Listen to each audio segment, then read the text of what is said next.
السلام عليكم ورحمة الله وبركاته. أنتهز هذه الفرصة لترحيبكم في أرضكم الخضراء، أرض تنزانيا وبلدكم الثاني. أهلا وسهلا ومرحبا بكم. وعليك يا ضيفنا شيخنا الكريم أن تلقي كلمة التي تراه مناسبة لهذه الحضرة، وبعد ذلك التلاوة. شكرا.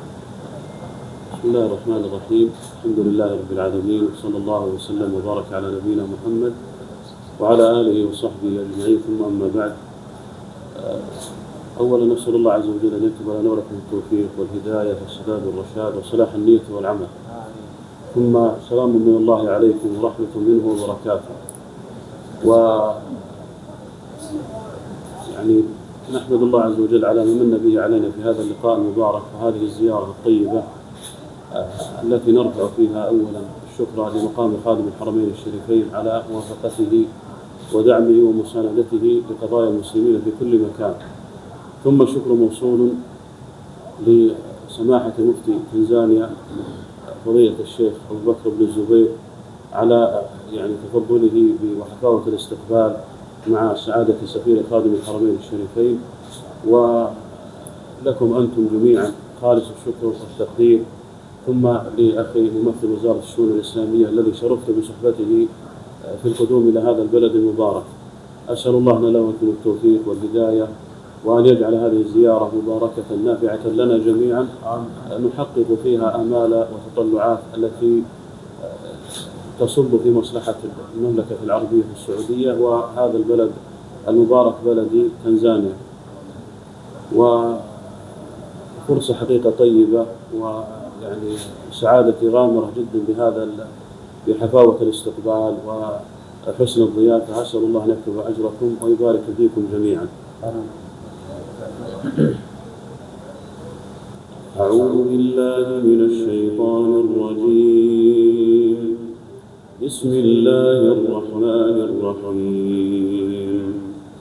والضحى والليل إذا سجى ما ودعك ربك وما قلى وللآخرة خير لك من الأولى ولسوف يعطيك ربك فترضى ألم يجدك يتيما فآوى ووجدك ضالا فهدى ووجدك عائلا فأغنى فأما اليتيم فلا تقهر وأما السائل فلا تنهر وأما بنعمة ربك فحدث.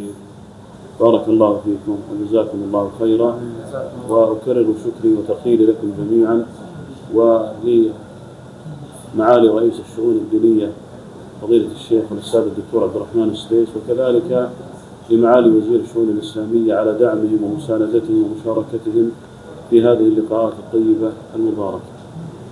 الله يبارك فيكم. بارك الله. Kwa furaha hii wanasema kwao ni jambo aziz, na wamefurahi kwa mapokezi ambayo wamepokewa, lakini pia wanatamani kuona jambo hili linakwenda katika sura nzuri, kwani linakuza mahusiano ya nchi zetu hizi mbili katika kukihudumia kitabu cha Mwenyezi Mungu Subhanahu wa Ta'ala. Kwa hiyo Sheikh anashukuru kwa mapokezi mazuri aliyoyapata, na anatuombea kwa Mwenyezi Mungu Subhanahu wa Ta'ala azidi kutubariki katika jambo hili tukufu, na lizidi kuendelea na likuze urafiki wa nchi zetu zote mbili insha Allah. Sasa pia tutapata neno kutoka kwa Sheikh Al-Arifi. Barakallahu fikum, tafadhal bikalima mujaza wa barakallahu fikum ala hadhihi al-fatra البسيطة إن شاء الله تعالى. يتقدم بالشكر الجزيل لسماحة المفتي وللحكومة التنزانية ولسعادة السفير في دار السلام، السفير السعودي في دار السلام. ولا يستغرب حقيقة هذا التعاون بين المملكة العربية السعودية وتنزانيا، فالعلاقات يعني طيبة وضاربة في من القدم. ويعني لا أريد أن أتحدث بعد كلمة المشايخ، لكن إن شاء الله أن هذا التعاون سيثمر عن مصالح للبلدين الشقيقين. وهذه الأرض الطيبة المباركة دار السلام لها من اسمها نصيب، وإن شاء الله نتمنى أن يعم السلام والتوفيق والنماء. هذا والله أعلم، وصلى الله على محمد وعلى آله وصحبه وسلم تسليما كثيرا. إذا برنامج دعم مسابقات تحفيظ القرآن إذا موجد، طبعا وزارة الشؤون الإسلامية تقوم بعمل كبير في العمل الإسلامي في الخارج وفق منهج قائم على الوسطية وقائم على التعاون مع المسلمين ومع جميع الأديان في سبيل تعزيز القيم الإنسانية المشتركة التي بإذن الله عز وجل تعود بالنفع على الجميع. أما خدمة القرآن الكريم فوزارة الشؤون الإسلامية تشرف على مجمع الملك فهد لطباعة المصحف الشريف الذي يوزع كل سنة ملايين النسخ هدية من خادم الحرمين الشريفين للمسلمين. وأيضا الوزارة تقوم بالإشراف على مسابقات عديدة في أفريقيا وفي جمهوريات الإسلامية الوسطى وفي أوروبا وفي غيره لتعزيز وإيصال كلام الله سبحانه وتعالى الذي هو خير للبشرية جمعاء. وجهود الوزارة في هذا الجانب كبيرة جدا، وكذلك المسابقات الداخلية في المملكة العربية السعودية، مسابقة الملك عبد العزيز الدولية في الحرم المكي الشريف، ومعروفة هذه المسابقة وقيمتها المعنوية والتقديرية لكل من يشارك فيها. وإن شاء الله مستقبلا سيتم الحديث أكثر في هذه الأمور بإذن الله. Lakini pia kwa kuishukuru serikali ya Tanzania pamoja na Baraza la Waislamu Tanzania pamoja na Jumuiya ya Kuhifadhi Qur'ani Tanzania katika kufanya jambo hili kubwa na tukufu. Na hii inaonesha ni mafungamano baina ya nchi ya Saudi Arabia na nchi ya Tanzania. Na Sheikh anasema mafungamano haya ni ya muda mrefu, sio ya jana wala ya juzi, ni ya muda mrefu, na anamwomba Mwenyezi Mungu Subhanahu wa Ta'ala mafungamano haya yazidi kuendelea na yatoe matunda kwa nchi zote mbili. Lakini pia Sheikh amesema miongoni mwa matunda ya mafungamano haya ni mambo ya musabaka kama haya ambayo yanafanyika kwa kushirikiana kwa Tanzania na Saudi Arabia, na wamekuja maalum kwa ajili ya jambo hili. Lakini pia wizara inafanya kazi kubwa ya kuchapa nakala mbalimbali za msahafu mtukufu ambao mamilioni ya nakala yanapelekwa ulimwenguni kote. Yote haya ni kwa ajili ya kukienzi kitabu cha Mwenyezi Mungu na kukuza ushirikiano baina ya Saudi Arabia na Waislamu ambao wapo katika nchi nyingine tofauti. Kwa maneno haya machache, Sheikh anasema kutakuwa na maneno mengine hapo baadaye fursa ikiruhusu, na kwa muda huu mchache insha Allah tutaishia hapa, lakini kuna neno kidogo kutoka kwa Fadilatu Mufti Tanzania, lakini Sheikh Uthman atakuwa anatakisema chochote. Kwa niaba ya tuzo za kimataifa za Qur'ani tukufu zinazosimamiwa na Samahatu Mufti Tanzania, tunamshukuru Mwenyezi Mungu Subhanahu wa Ta'ala leo hii kuweza kuandika historia katika nchi yetu. Historia kubwa leo imeandikwa. Kwa mara ya mwanzo tunampata imamu kutoka Masjid al-Haram, imamu kutoka Masjid al-Haram Makkatul Mukarrama, Sheikh wetu Badru Turki maarufun walahu ahbabu kathiran fi Tanzania. Nahnu na'rifu dhalika lianna nutabi'u hadhihi al-umur, fanashkuru Allah subhanahu wa ta'ala ala hadhihi ni'ma al-azima. Tunamshukuru sana Mwenyezi Mungu kwa neema hii, kujiwa na watu kama hawa. Sisi tunajua na tunadhani kwamba hawa ni watu wema. Insha Allah siku mbili hizi insha Allah nastaghilu hadhihi alfursa lilfaida adhima min shuyukhina alkiram. Kama vile tunavyoshukuru kujiwa na mgeni mkubwa kabisa, Sheikh Muhammad al-Arifi. Sheikh Muhammad al-Arifi alishawahi kuwa katibu wakili, yani katibu mkuu wa Wizara ya Shughuli Islamia hapo mwanzo, na sasa hivi yeye tunaweza kusema kama vile naibu waziri, maanake yeye ni mustasharu wazara, mustasharu wazir, na kama naibu waziri hapa kwetu tunaweza kusema, wa wizara ya shughuli islamia, amekuja katika ardhi yetu hii si kwa jambo nyingine, kwa ajili ya Qur'ani tukufu.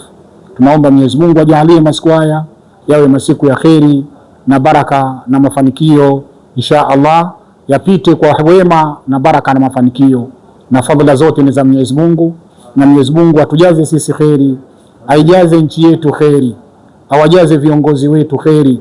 Ndugu zetu hawa katika kueleza misimamo yao wanasema sisi tunasimamia masuala ya dini katika levo ya kati kwa kati, yani levo ya mahusiano yakiangalia dini tofauti, watu tofauti, makabila tofauti, bila matatizo ya kuleta mambo mabaya. Kwa na haya ndio mambo ambayo yanayotakiwa, na huu ndio msimamo unaotakiwa sasa hivi katika ulimwengu ambao tunaokwenda nao.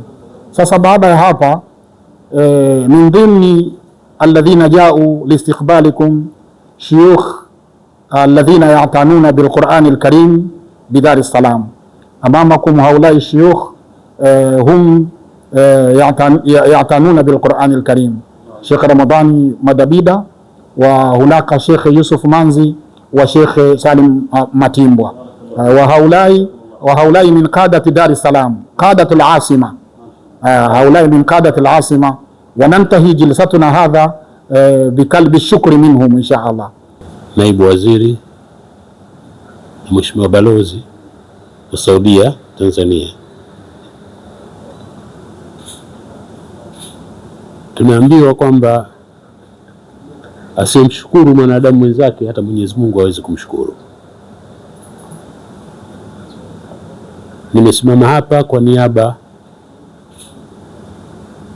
ya wazee wanaosimamia baraza la usomaji wa Qur'ani, mashindano ya Qur'ani, tuzo la Qur'ani la kimataifa, kukushukuruni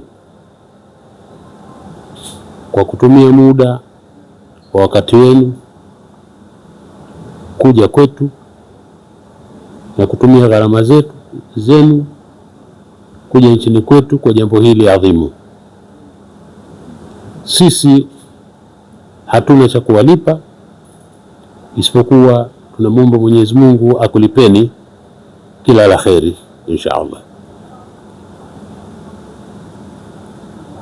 na kwamba kuja kwenu hapa Tanzania kunaonyesha jinsi gani mlivyoliweka mbele jambo hili la Mwenyezi Mungu katika kukitukuza na kukitangaza kitabu chake,